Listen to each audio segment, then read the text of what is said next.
Autoline After Hours is brought to you by Bridgestone. Your journey, our passion.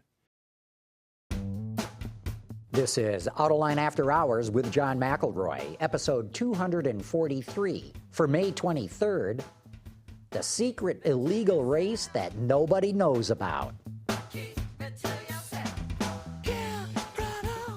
Watch Autoline After Hours live at Autoline.tv every Thursday at 6 p.m. Eastern Time or 2200 GMT. You can subscribe to this podcast for free by searching for Autoline in iTunes, Stitcher, or by following the links on our website.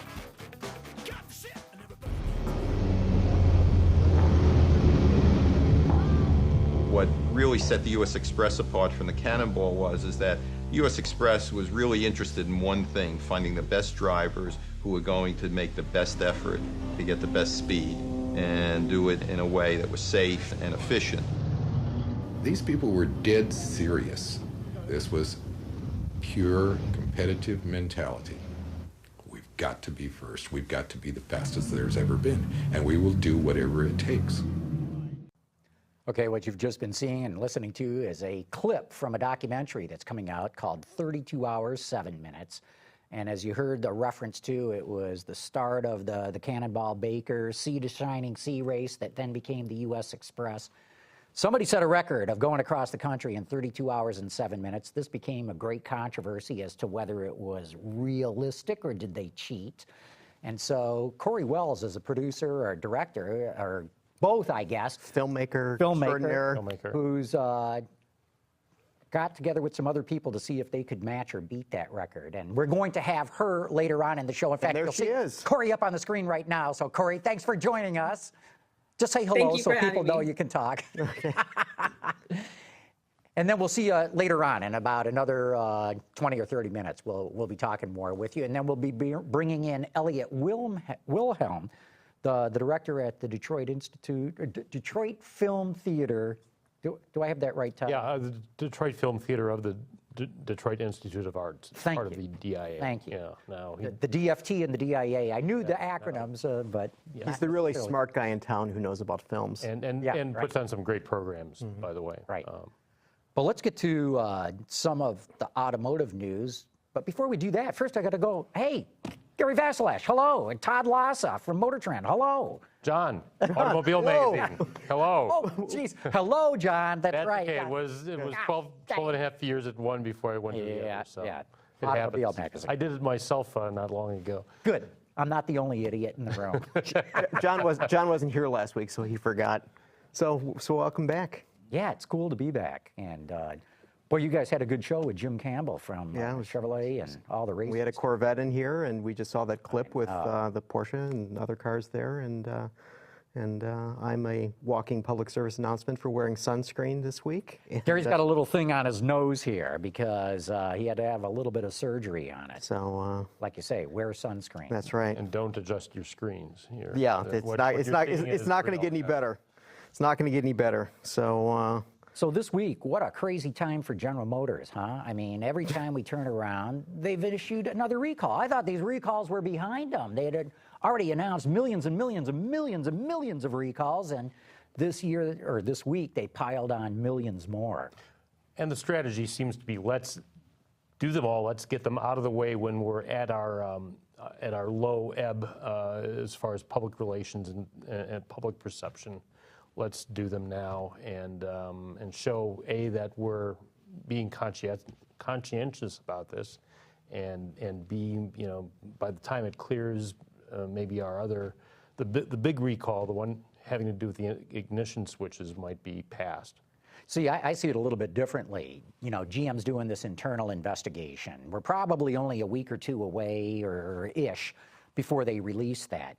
There are going to be more congressional hearings once that comes out. And the last thing Mary Barr wants to do is be in front of a senator or a congressman or congresswoman and go, oh, yeah, we still haven't gotten to that one yet.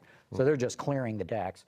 But what's even more amazing is, or just as amazing, every other automaker in the world is drafting in behind them, announcing all kinds of recalls. Okay, but see, and this was part of the discussion last week that a point was made that maybe this is just the new normal. Maybe the new normal is that lots of... they can't afford this. But no, that lots of car companies, to cover their rear ends, will come out and say, you know, we're going to recall this, that, or the other thing, and, you know, just to make sure that we're okay. So I started thinking about that, and so I went to the NHTSA website, okay, and so I collected the last month worth of recalls. Okay, so there's a page you can see every single one, right? Including motorhomes and motorcycles. So what I want to do here is I want to read. So this goes to May 21st, and this is the most recent one, which was 1,339,355 GM vehicles from 2009 to 2014, contemporary cars, including the Blue York Enclave and Chevrolet Traverse models, recalled for the flexible steel cable connecting the seatbelt to the front seating positions, which may fatigue and separate. It's not a good thing if your seatbelt doesn't stay in place. But anyway, so I'm just going to read the companies that have had recalls, okay, in this last month. GM, BMW, Hyundai, Nissan, GM, Ford, Chrysler, Ford, GM, Ford, Honda, GM, Mazda, GM, Mercedes, BMW, Dodge, Land Rover, Jaguar, Mercedes, Jaguar, Land Rover, Nissan. And that Mazda recall was for spiders, if I'm not mistaken. Spiders in the gas tank. Was that the latest Mazda recall? The Mazda was recalled for the gas tank, which can be overfilled. This is in the Mazda 6, 2014, I think that's increasing the risk of a fire.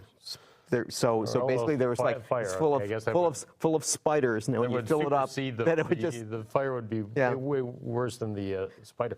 But I mean, we've seen, I think, in the last 2 years and going back 5 years and going back 10 years, just this kind of increasing this kind of snowball effect of more and more recalls and about car companies being more upfront about it. At some point, they said, look, we're better off being upfront about this and getting it out of the way than trying to fight it. But now, all those GM recalls, I mean, you read them off just by company. How many of those are serious? I mean, in terms of safety related. Well, I mean, okay, so as we said, okay, the one with seat belts. The second one was for 218,000 Avios, recalled for potential fire risk. Yeah, that's fire's big. not a good a recall thing. can only happen if it's safety related. Other than that, the government doesn't have any recourse to issue a recall. So they are all safety related. Yeah, the 2014 CTS. But to your point, Todd, some are serious, real serious, and some are like whatever. Yeah. So like one of my best friends has got a Chevy HHR. He's got a big, heavy pendant hanging from the keychain. I said, so you have this car recalled? Recall, who cares? He may. And that's very typical. We know that 1 out of 3 people will simply ignore a recall. Well, and that's on the serious ones. On the not so serious ones, the ignoring rate is even higher. And then the whole question of where GM will end up in, let's say, a year versus Ford after the Explorer fiasco, and then Toyota more recently over the rather specious unintended acceleration fiasco. So, and had to pay a big. Well, look, what we keep pointing out is, number one, this has not affected GM sales in the showrooms whatsoever. Not one iota. GM sales are up stronger than Ford's or Honda's in the last couple of months.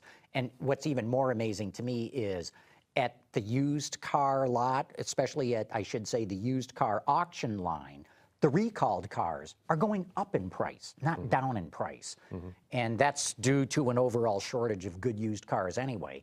But the point is that it has not impacted GM in the showrooms or even on the used car. Which makes yet. Well, and it may, yeah. I don't think it will. There are some lawsuits related to some lawsuits have been filed related to my car's lost value because it's a Chevy Colt. I know, but this is being promulgated by class action lawyers who haven't looked at the facts and found out that, in fact, these cars at auction are going up in price, not down in price. And I think it's going to be very easy for GM to get these cases dismissed, as long as the facts don't change, and all of a sudden the auction prices do start to go down. This may get to a subject that I know Gary wants to talk about too, and that's, you know, what kind of cocoon are we, being car guys, in that, you know, it's the biggest thing in our world the last couple of months now, more than that. But for the average car buyer who's looking for a mid-sized sedan with a 4-cylinder engine and an automatic transmission, or a pickup truck or something, maybe he or she's not paying so much attention to these recalls, and I think that has a little bit to do with how often they were being announced. I mean, part of it is that you know, now Automobile Magazine we've had for years, obviously a website. There are other websites that are just strictly websites about cars, and you know, you look at any given week, and there are a number of small and large kind of recalls here and there. You know, there's always something.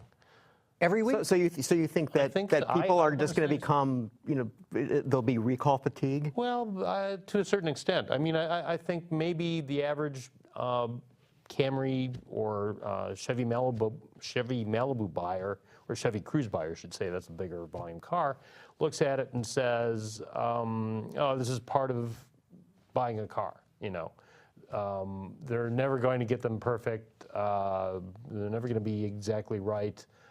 Maybe some of the buyers realize that they're very complicated pieces of machinery. You've got many parts that go into them, and that this is just, you know, the hassle of buying a car. I might have to take it into the dealer for that. But I think that one of the points we might be missing is the fact that, you know, while we are in this bubble, and while we do look at websites that are all about cars and write magazines that are all about cars and so on and so forth, that the rest of the public is watching HBO, or the rest of the public is watching Comedy Central, and the rest of the public is seeing that here are comedians who are basically saying, this is ridiculous, look what General Motors is doing, this is absurd. I mean, there was that list of, what was it, 65 words that they came out with that you cannot use to, you know what I mean? And I tweeted, by the way, those are just extra words you and I can use, we can all use for when we run out of adjectives in our car reviews, right? Right. So Kevorkian-esque, I think, is my favorite. Yeah, Hindenburg, I think that had probably something to do with the hydrogen car. But ordinary people who are living ordinary lives are going to basically say, gee, I'm not so sure about that GM car, I think. Perhaps. I don't think so, because you can't buy a GM branded car. And so people are looking at what's going on at General Motors, the corporation, and going, that's disgusting, that's terrible, what a poorly run thing, these people have their head in the sand, and man, is that new Corvette an awesome car, or the new Silverado, or the, you know, fill in the blank GM product. They don't necessarily associate General Motors, the corporation's problems with these brands whose cars and trucks they continue to go out and buy at an increasing number than what Ford or Honda have achieved in the last 2 months. Well, so those little GM bugs that they took off the side of the car, that was a good thing. That's a good thing they took that GM logo off. Yeah. Well, and to the point of this list that Gary read off, is that's one thing. It's when Mary Barra has to go up before the House and the Senate again. And her performance was not, you know, she got a Saturday Night Live terrible. As a result. And in fact, that's a good segue into another thing we got to talk about, of their new vice president of public relations, Tony Cervone. And what I find so interesting about it is, if you go back 6 years, Tony was being groomed for that job all along. I mean, everybody knew in GMPR that Tony Cervone was going to head up GM public relations. And then just before the bankruptcy, he, like so many other people, I don't know if he left himself or if he was blown out with so many others, but then he went to United Airlines, was the vice president of public relations there. I think, you know, once you get gasoline in your blood, you want to get back to this industry. So he ended up at Volkswagen of America. And then voila, kaboom, they announced Tony's the guy, and he's back at GM to the job that he was, I think, always meant to have. And it happened suddenly, and well, it didn't happen suddenly in that there was an announcement that Steve Harris was called in as a consultant about. Yeah, Okay, but we got to say who Steve Harris is. See, again, bubble. We think everybody knows who Steve Harris is. So Steve Harris was the longtime head of General Motors PR, who retired. Oh, and let's add, who was the guy who was grooming Tony Cervone. Well, because Tony and Steve had worked together at Chrysler. They had both been together. And then when Steve left Chrysler and went to General Motors, shortly thereafter, Tony left Chrysler and went to General Motors. And then Steve retired. Then he came back from retirement. And then he retired again. And now they brought him back out, but as a consultant. So he's not an official employee of General Motors. But you talk about suddenly. So a week ago Monday, I was in San Francisco on a Volkswagen Golf program and having a long discussion with Tony about what was going on with PR in General Motors. And, we had a private conversation about the whole thing. And I saw Tony in San Francisco on Tuesday. And with Volkswagen. With Volkswagen. And when did the announcement come out? And the thing that was completely astonishing was the fact that, he's already started. Yeah. It wasn't one of those deals where, effective July 1st, Tony Cervone will become the vice president. He's there. Well, they're in full-blown emergency. Our deputy editor, Joe D'Amicio, was there as well on that same trip, and he said that it looked like, even though he was there in person, it looked like Tony had already left the company, so to speak, that he'd moved on. He was just waiting to get back. But anyway, when Mary Barra goes in front of Congress again, Tony Cervone better damn well make sure she doesn't put in the performance that she did the last time there. And I bet he does really give her the kind of training to come across as an in-charge kind of executive instead of somebody who doesn't really know what's going on inside her own company. Yeah, I think there's no question about that. I think that is pretty obvious. And, unlike when when Wagner and Nardelli were in front of Congress and it was just a matter of days between presentations. She's had some time.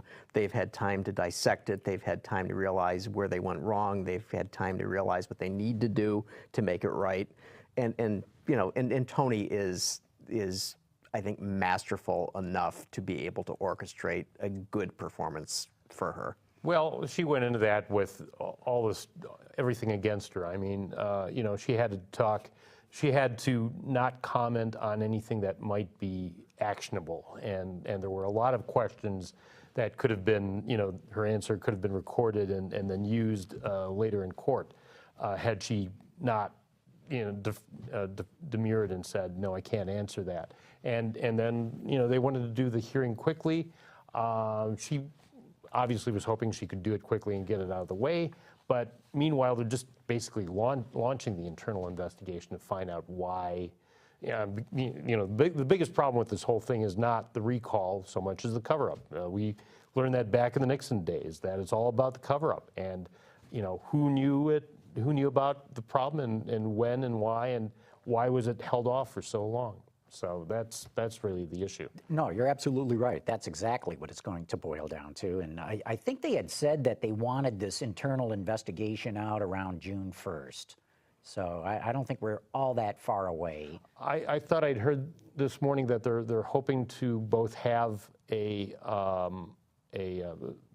results of the investigation in about 2 weeks and the and a settlement package of some sort. And they plan to do it on the same days. So again, just like getting all these recalls out while they're at their low ebb in terms of public relations, if they can get both of those things out on the same day, then it's just one news cycle. One headline, yeah. Exactly.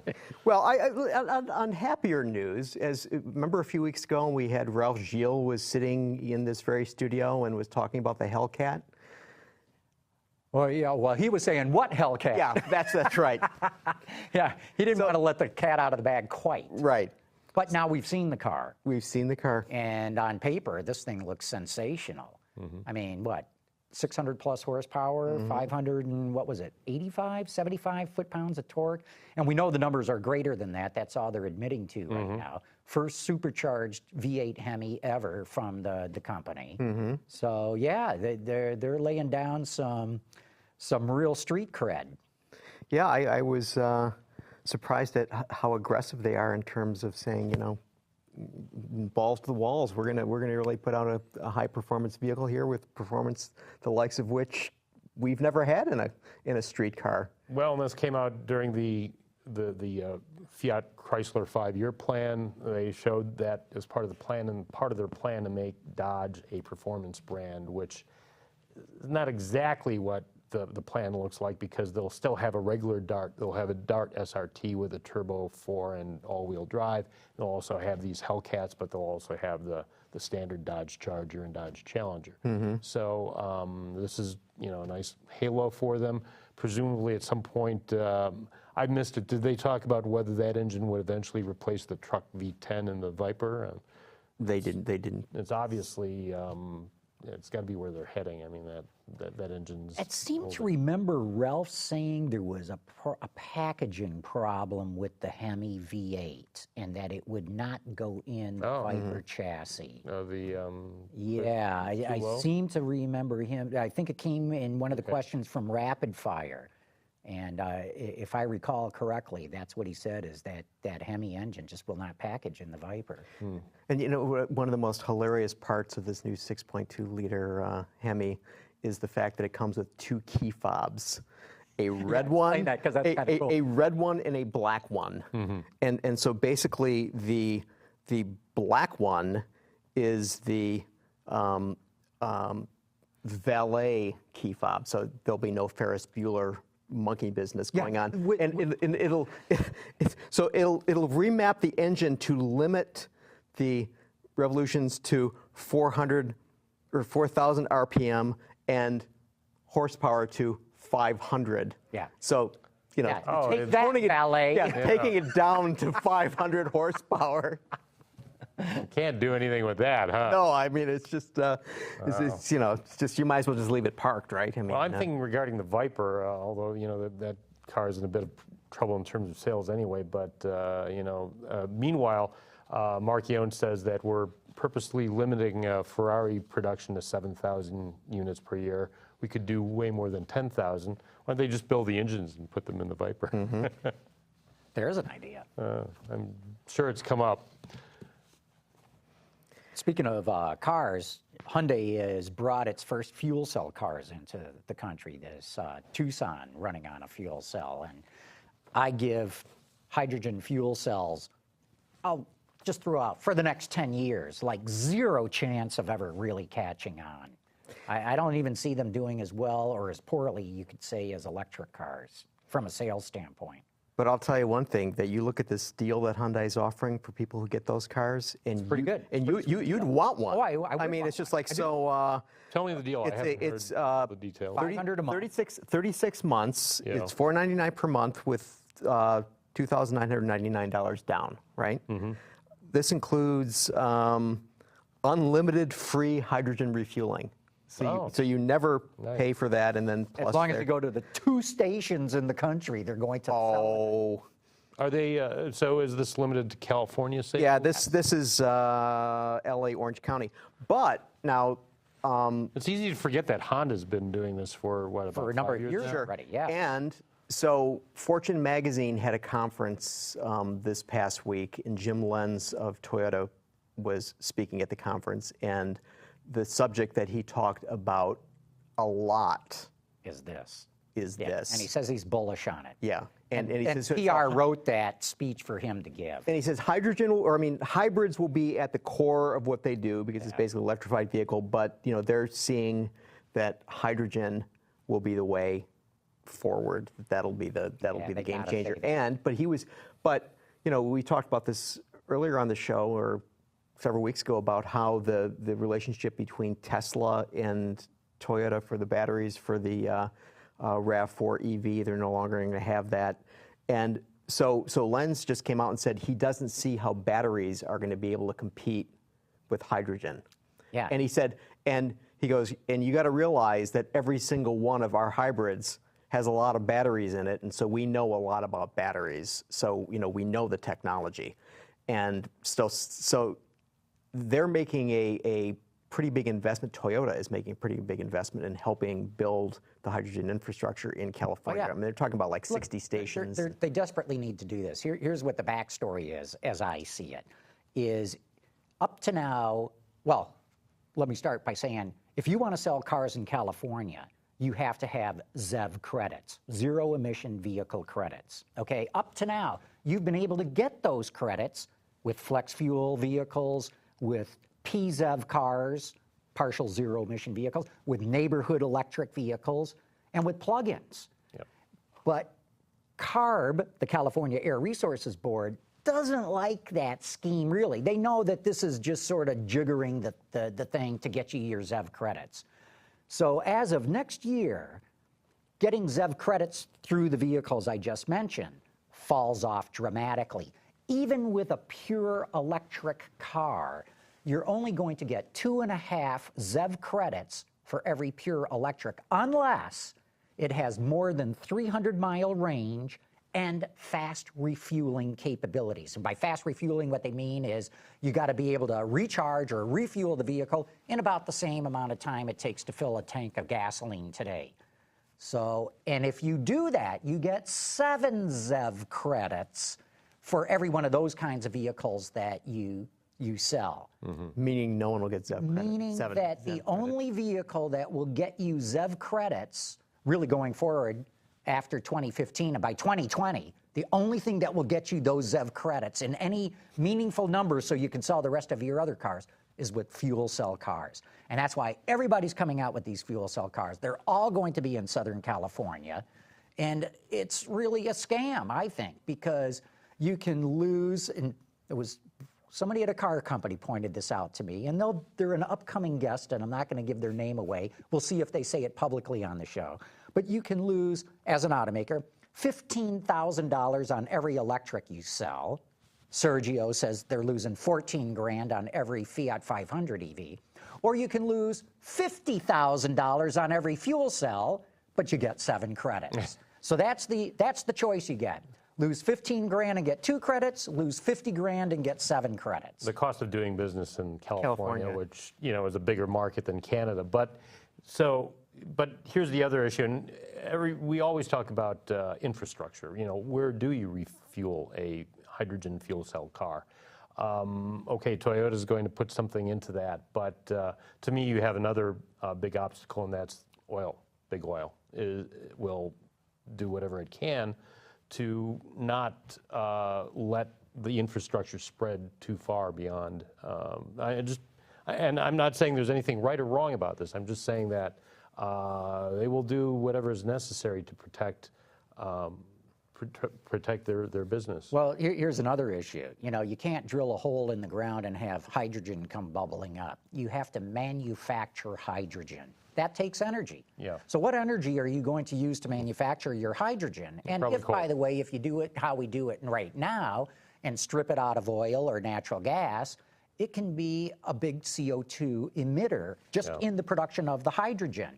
So you got to be careful on how you go about doing it and make sure that you make clean hydrogen, as it were. Yeah. So I still... But let's not forget the very smart Larry Burns, who used to be the head of R&D in General Motors, would do the well-to-wheel study and would say that hydrogen is the most efficient fuel possible. Larry, I agree, Gary, and Larry's not the only... If you talk to the head of R&D at any car company, they'll tell you hydrogen's the answer. Right, but I mean in terms of efficiency, so in terms of what you need in order to get that fuel in the tank.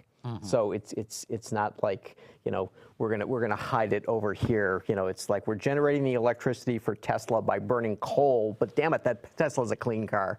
You know, and so you know, you got to look at it from that point of view. But you know, and I think Todd's right. This is all about the cost of doing business in California. That's what it comes down to. And you know, right or wrong, that's the game you're gonna have to play. And then I think, you know, as John pointed out, that the big oil is not going to lose in this because they're going to continue to put gasoline in our cars. And oh, by the way, they have the means by which they can make hydrogen.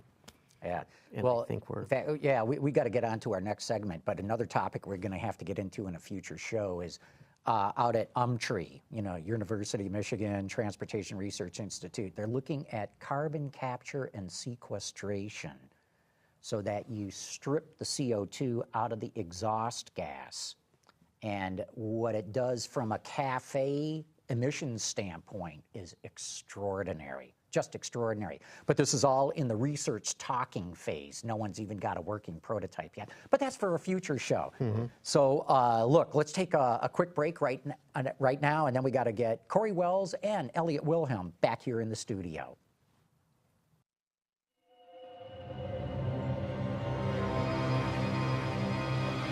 Introducing Introducing a car company that's never made a single car.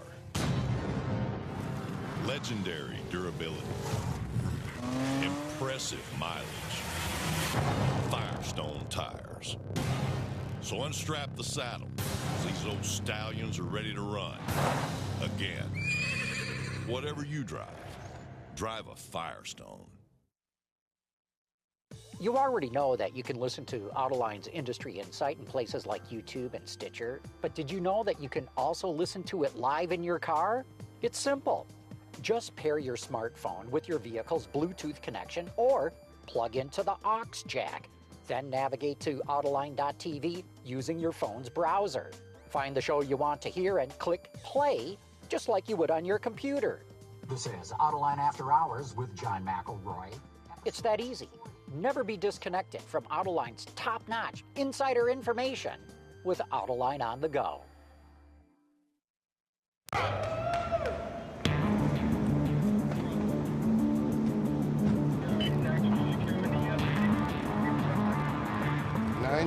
p.m. by the Hyundai, New York City.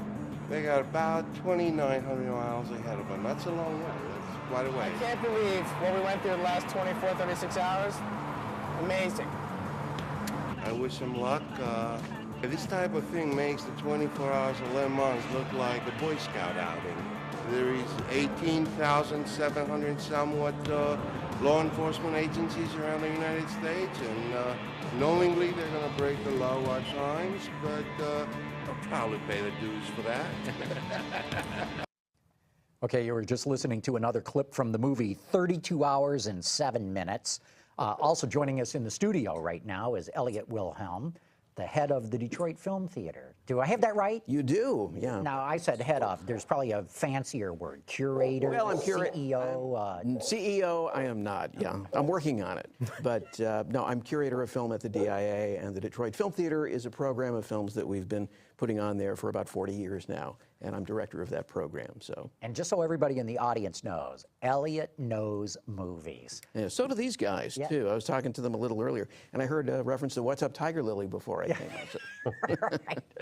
And, of course, the reason we've got Elliot in the studio with us to talk about movies, and Todd Lassa and Gary Vasilash, is this documentary, 32 Hours and 7 Minutes. And, boy, let's get to Cory Wells, who has put this whole thing together. And Cory, thanks for joining us on the show. Thank you for having me. So I've been calling you the director, the producer. What's the right way to describe you? Both. On this film, I was both the director and the producer. Okay, so give us a little bit of a background, real thumbnail sketch. What is this movie about, or this documentary? Well, this documentary is on the old Cannonball races. Most people know Cannonball only by the 1981 slapstick Burt Reynolds, Dom DeLuise movie, but that movie was actually based on a real race, which most people don't know about. And my dad's best friend happened to drive in the very last year in '83 and set the record for the fastest time from New York to LA. And that time, of course, was 32 hours and 7 minutes. And then it became controversial as, wait a minute, nobody could do it in that kind of a time. They had to have cheated. And then you went out to recreate, not so much the race, but the run, to see if this record could really be broken or if it had been actually achieved. Is that right?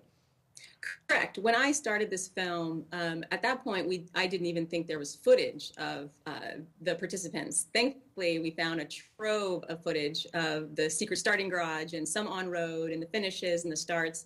But at least half the teams came to me once I found them and said that they thought that time was not real. You have to understand the second place team, who only stopped twice going across country, came in an hour and 45 minutes behind the winners. So when you start hearing facts like that, I understood why they thought there could be some cheating going on. So, Cory, this is Gary. Were you convinced that the record had truly been set, that there was no gaming of the numbers? Absolutely. I've known Doug Turner since, well, he's known my dad since before I was born. So he was always around and like an uncle to me. And I knew him. He raced his entire life. And he's not the type of guy that would cheat. He But how do I, say that in a film? You have a director who says, well, I knew the guy, so that means, it's true.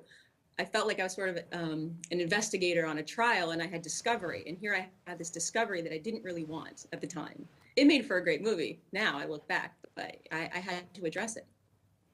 Cory, this is Todd Lassa. So since you've done the movie, and since, should we give away what happens? No, No. She doesn't want the ending given away. Okay, all right. Do you think how do I put this? Are the skeptics any less skeptical now that you've done the movie?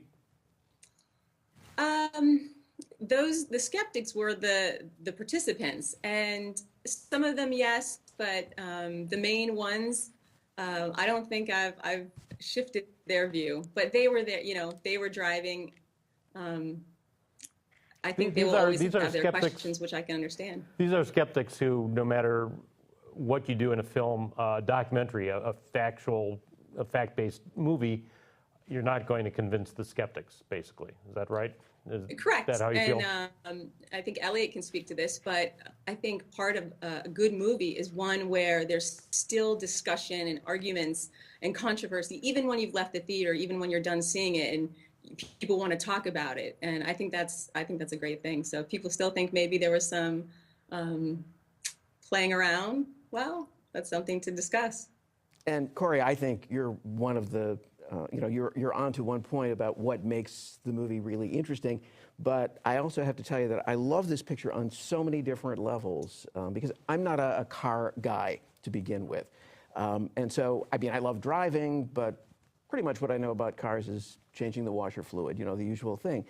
But I found as I was watching this that it became really interesting in a number of ways. I wanted to know, first of all, if you were going to find out the truth, and if this race was going to change the outcome of the record holder, and the dynamic of what was going on inside the car. All of these different things that were going on, plus a secret that is divulged about halfway through the picture, which I'm not really going to talk about either. But really, really interesting. It got better and more interesting as it went along. I loved it. I think thank you. We ought to indicate to the audience who haven't seen the film what goes on in it. So basically, the first part of the film is a setup whereby she's looking at the documentary footage. She's talking to the people that participated in the early races, and then she gets together with a guy named Alex Roy, who is a driver who is going to try to drive his car from Manhattan to Southern California in the most expeditious manner. And now, you say his car. This is a highly tricked out BMW M5. Right. And not just tricked out from a performance standpoint, but from what?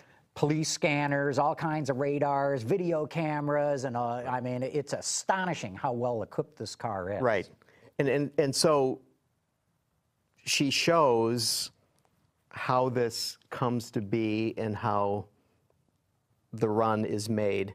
And the most astonishing part, from my point of view, is the fact that Cory is actually in the car when this is happening. She is in the backseat of this car. And it's just incredible for me to try to imagine, and I have nothing but the utmost respect for her, to say nothing of her ability not to projectile vomit all over all that equipment. Yeah, that's the other important thing was that not only was she in the car, but she was in the car with her camera. And so we get that point of view of this journey as it takes place. And it really only becomes apparent as we're watching it that we're talking about an average speed of 90 miles an hour. And not just during the time you're driving, the entire journey from New York to Santa Monica, to maintain that speed on public roads, you ask yourself, how is it possible? Is it possible? And the movie shows us whether it is or it isn't. Well, the movie shows us sure they were trying to get there. And Cory, one thing that I was amazed at was, where did you find this old footage of the Cannonball races and the U.S. Express? I remember the Cannonball when it all happened. Car and Driver magazine covered this extensively. Well, it was Brock Yates' idea to do it, actually. So But the U.S. Express, I didn't know much about that whatsoever. But go back to my question. Where did you find all this footage? I was very lucky with the footage. The footage was arranged for by the organizer, Rick Doherty. He had run the Cannonball twice, and when the Cannonball ended in '79, a bunch of guys, he included, wanted to keep it going. They really felt like they hadn't set their own records or really had enough of the race yet. And so he arranged for the U.S. Express for the next 4 years, and he hired people to come and take this footage. Thankfully, he did this. Well, I'm glad that you were able to get your hands on it, because I thought it was so cool looking at some of the sold footage. And it's not necessarily the best footage. This is not shot by professionals, a lot of the stuff. Not the stuff you shot, but what they shot. But boy, I'm glad you got it. But that's what makes it work, and that's what makes it have that rough and ready kind of feel, is you're seeing that authentic look of that period. So it really works on that level, certainly. So, Cory, what did you learn about car culture from putting together this film? Ooh, car culture. Well, I learned that car guys are very, I don't want to say judgmental, but when a car movie comes out, they really hope for the best, and I think a lot of times are quite disappointed. I got a lot of input from guys who, just like yourselves, love cars, love driving, have a respect for them. And people were worried, I think, a little bit that maybe a filmmaker who wasn't a car person would sort of take this off to a level that they would lose the interest. Or I would do something like overdub an engine noise that didn't match the car that was there.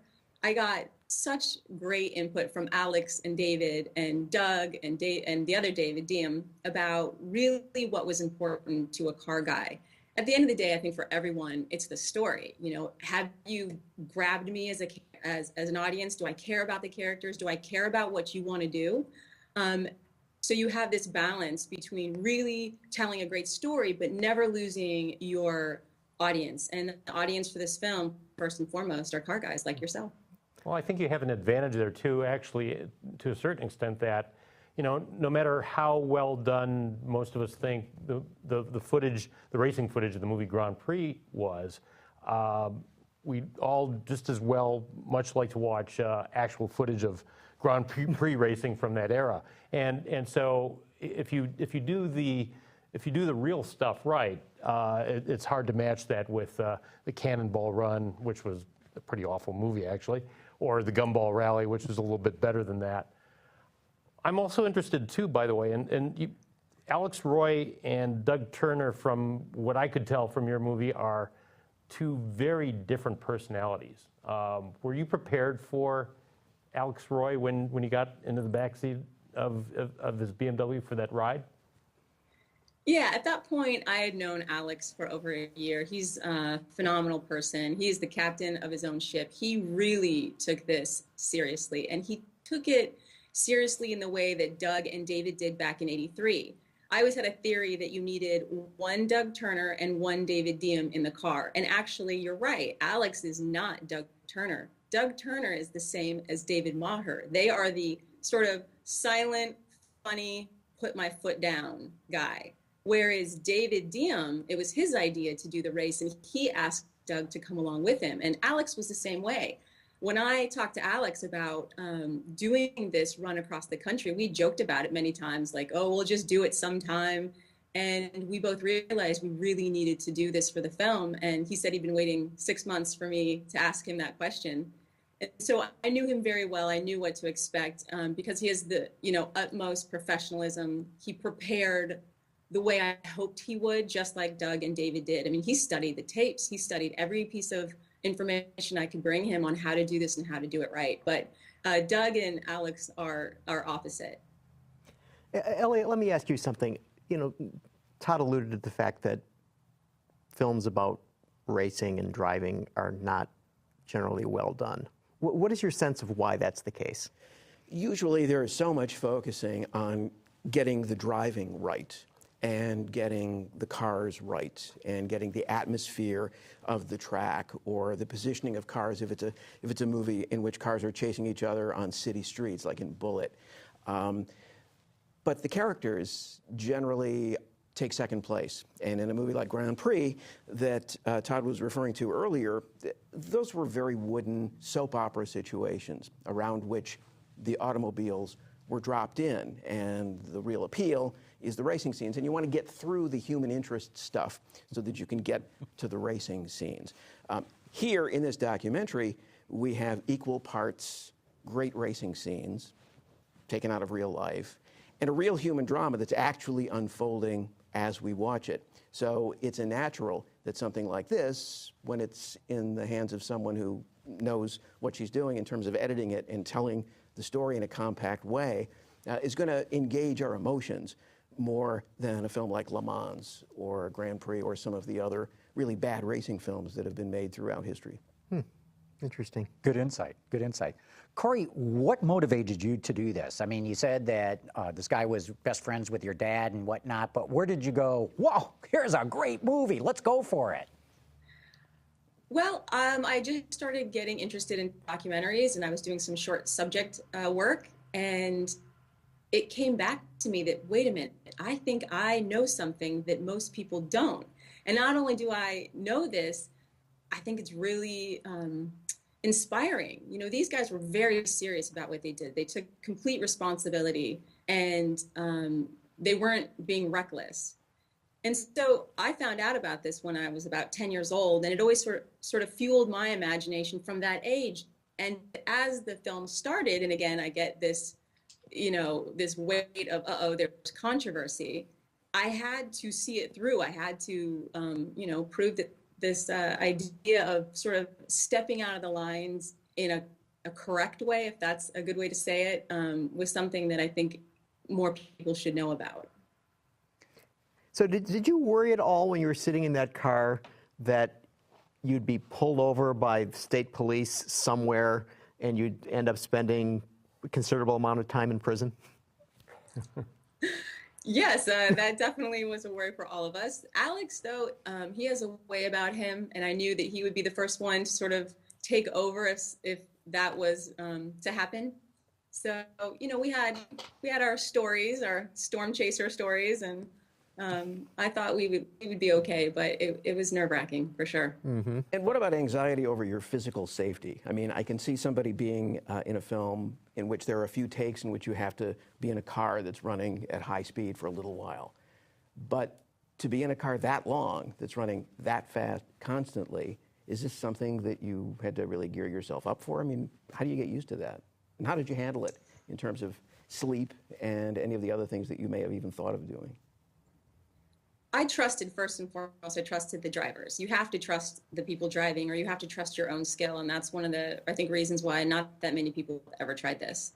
So I knew David and Alex's skill behind the wheel. I'd driven a lot with them, and I knew what they were capable of. I knew they were safe. It was an opportunity to get the best ride ever and witness what actually took place. What is it like to be in a car going that fast for that long? And I'll tell you, it's like a different reality. You are hurtling through the US. You're on a different plane than everyone else is. Nothing else matters, which is the best part about it. The bills you have to pay, the appointment you have next week, whatever might have happened before is gone, because every moment you are in that moment, in that car. And it's so thrilling you don't sleep. There wasn't any sleep. It sounds a little bit almost like you're describing the experience of an astronaut, of what certain people who have been in space have described also, is that their reality is completely altered for that time. They see the world and the universe in a different way, and it's like they're existing in a different time-space plane. Yes, and similar to an astronaut, I had no control over the car. I couldn't get out when I wanted to. If something went wrong, it had to be dealt in the car at speed. And if I was a little late, maybe getting back to the car at a gas station, well, Alex told me they were leaving without me. Did you have any issues with the camera along the way? Were there any points where you thought, oh no, I might not be able to film anymore for the rest of this drive, or were there no issues like that?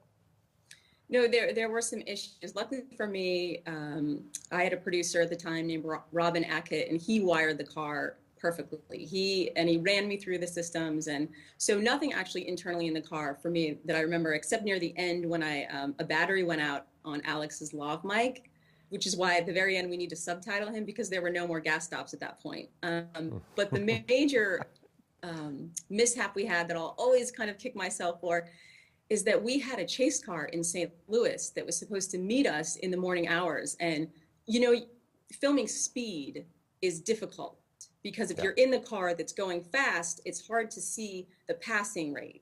And so I wanted to have that shot of a car next to us and for that car to shoot and see us pull away. But David and Alex had been driving so fast that by the time we called the cameraman and the driver, he said, "You're way past us. We'll never catch you." So lost the shot completely. I tried to get the guys to slow down. I said, "Look, we have a cameraman. We have the car." And Alex just looked at me like, "Really?" May I ask, Cory, what kind of edit ratio did you have? How much extra footage do you have that didn't make it into the movie? Can you tell us how many hours you shot? With the historic footage, with all the interviews we did, you know, there's 6 cameras running in the car all the time. I think we have upwards of 800 hours of footage. Wow. So Cory, I've been in a car twice that you've been behind the wheel of, and you've driven normally both times. How do you possibly drive normally after experiencing what you experienced? Actually, I tell people that I drive much slower now than I ever have. I love to drive. You know, you grew up in Southern California with the freeways we have, and late at night they're open. It's tempting, but I feel like I've already spent my 9 lives of vehicle sort of safety in a car by going across the country. And if I'm not going across the country, either for an emergency or to break a record, then I don't think there's any good reason to speed. Well said. You mentioned that you've gotten into documentaries. Is there another documentary in the working after this one? Yes, actually, there's 2 other films I've begun. One is on a Brazilian family that invented the Ultimate Fighting Championship. And the other one is on the 40th anniversary of the film Deliverance. You know, light topics. Wow. Yeah. That's awesome. A documentary on the anniversary of Deliverance.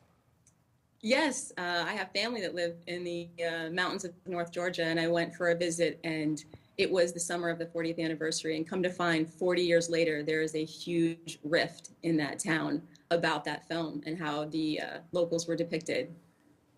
They just sort of forgot to tell the locals that they cast in the film what the film was about. Cool, cool. So tell us a little bit more about, for anybody else who's listening, where can they get 32 hours and 7 minutes? You can get 32 hours and 7 minutes on our website. So 32hours7minutes.com. The 32 and the 7 are numerical. And there's options there for DVD, streaming, download. You can see the first 2.5 minutes of the film as well. And we've released over the years different clips. And there is a trailer, though the trailer is the first trailer we ever created before we needed to go across country. But all the footage is really fun, and it's 32hours7minutes.com.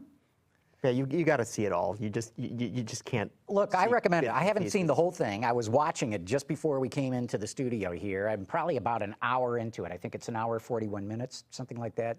Mm-hmm. I can't wait to get back and see how this thing ends. I'm telling you. It's really good. It's a wonderful picture, and it, as I say, it gets better as it goes along. I've got one question for you quickly, Cory. You're doing a documentary on Deliverance. Are you going to be talking to any of the surviving actors like Burt Reynolds, who happen to be in the Cannonball Run?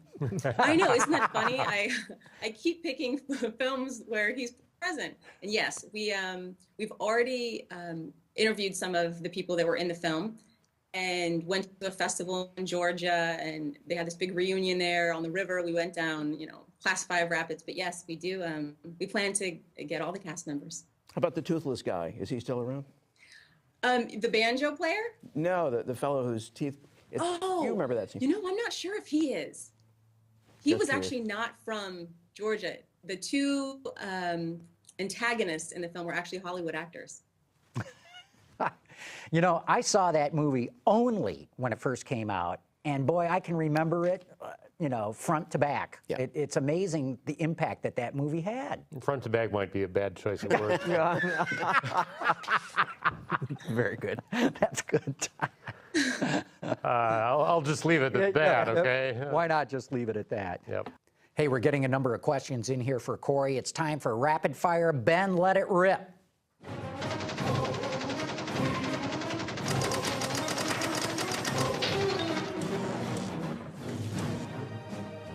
Midwest Runner wants to know, was there a time when you or any of the team members wanted to stop, quit, or whatever? Ooh. There is a moment actually in the film, and I don't want to give it away to you about what happens and why this is, but yes, there was a point at which that I thought, forget it. I'm just going to cut it here and be done with it. And Alex was not about to let that happen, and I'm very thankful for his, you know, tenacity. And even my sister called me and she said, "What do you mean you're not going to finish? You have to finish." So there was cool. one moment. You need that kind of support. And I'm not just saying you. We human beings need that kind of support. Yep. And JM1NB wants to know, what did you do in the hours after the event, once the adrenaline gave out?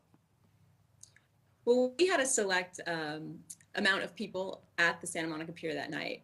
All four of my parents, a journalist, Gary Jarlson, who had been the journalist at the 83 finish, was there. Some friends. We made it very small, and we all sort of got together that night. There was a hotel room at the Santa Monica Pier where we all sort of had a little after party. It took a while, I'll tell you. I think more than a few of us saw the sun come up that morning because we were still buzzing. We were still sort of hurtling across the country at that point, I think, in our heads. And guest 885 wants to know, what was the top speed of the car and for how long? Well, the top speed that we hit was 160, and it was very difficult to keep that because of the traffic. Maher, David Maher, the driver, he tried multiple times to keep that car as fast as he could, but you would come up on a truck or someone and you have to back off. You can't blow by them like that. Yeah, and let's see here. Autoline guest 49 wants to know, in the history of the earlier races, did any women participate? Yes, absolutely. There were women. I believe there were women in the original Cannonballs. But there was a great team in the very first U.S. Express.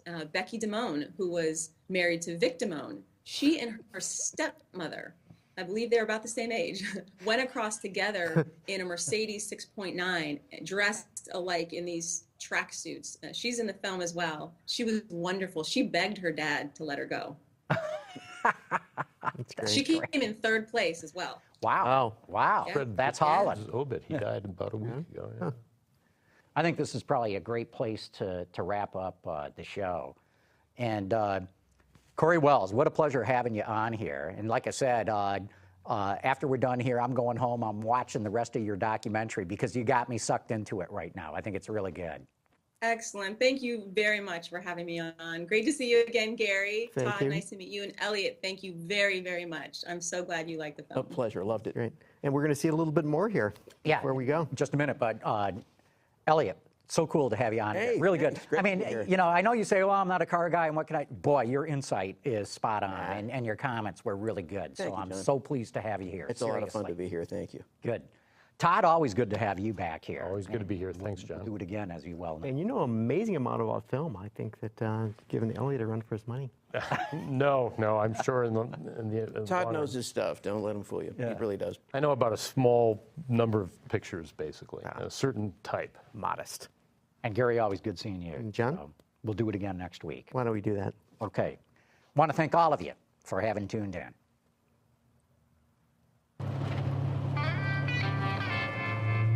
22 miles an hour. This is so fucking brutal. I can't stand it. Wanna play cards or something? Breaker 19, this is Big D and the Eagle. 90.04, we're gonna get down under 90 miles an hour. Oh my God. A dead stop for no reason. We need anything out of the trunk? This is killing it. This is gonna kill it. You know something? I'm convinced that we'll be fine. I'm convinced of it. I'm not. Autoline After Hours is brought to you by Bridgestone. Your journey, our passion. Visit our website, Autoline.tv, where you can watch us live Thursday nights at 6 p.m. Eastern. Get your daily news fix with Autoline Daily and in-depth analysis and interviews with Autoline This Week. There's all that and much more at Autoline.tv.